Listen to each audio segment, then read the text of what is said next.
Oh là là, il n'y a pas deux Saint-Esprits. Le même Saint-Esprit qui a conduit Siméon ce soir-là ou ce matin-là vers le Christ vous a conduit ici ce soir parce que vous croyez la promesse du Saint-Esprit. Et il a la même obligation envers vous qu'envers Siméon.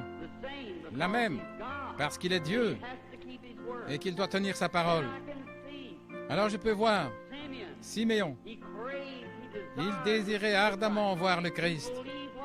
Il croyait ce que la parole de Dieu lui disait, peu importe ce que disaient les critiques, il croyait la parole de Dieu.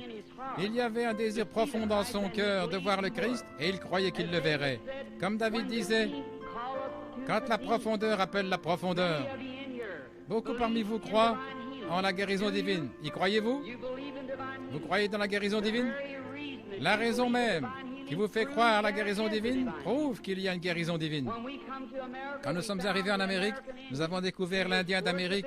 Il adorait quelque chose, le soleil, la lune et la nature, parce qu'en lui-même, il est un être humain. Et il sait qu'il y a un créateur, donc il y a quelque chose dans son cœur qui fait appel à l'adoration.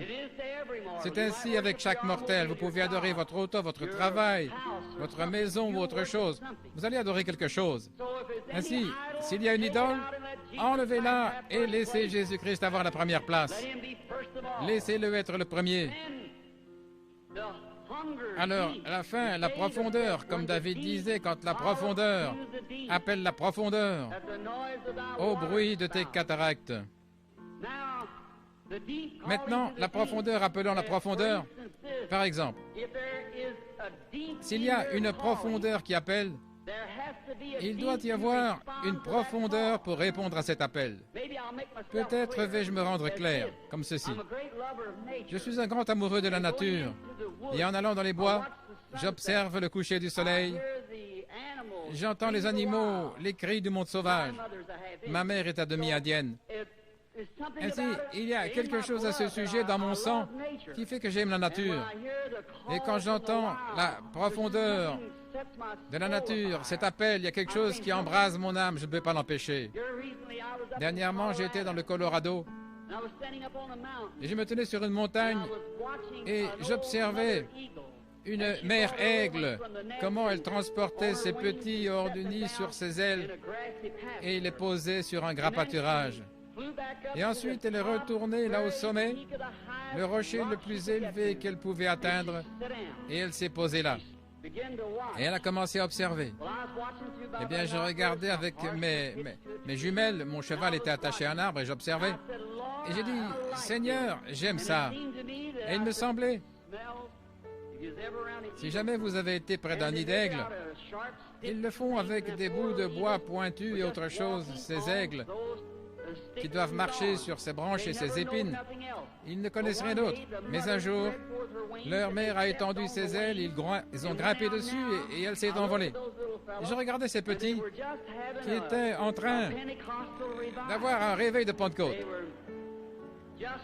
Ils couraient ici et là sur cette herbe douce, picotant ici, gazouillant, sautant l'un par-dessus l'autre, aussi libre qu'il était possible. Et je pensais, c'est exact.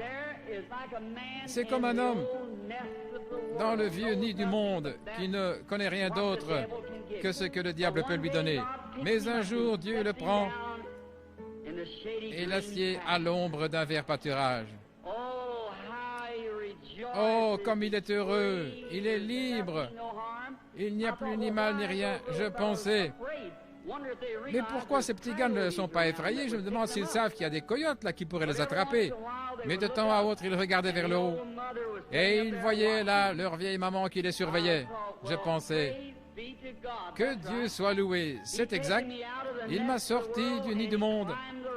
Et il a grimpé les remparts de la gloire. Il s'est assis sur la hauteur, surveillant son héritage, pour s'assurer qu'aucun mal ne lui arrivait. Je pensais que si un coyote venait à se diriger vers l'un de ces petits aigles, elle le grifferait à mort. Et je pensais, c'est vrai. Si Satan venait à poursuivre un croyant, il se retrouverait en face de Jésus-Christ.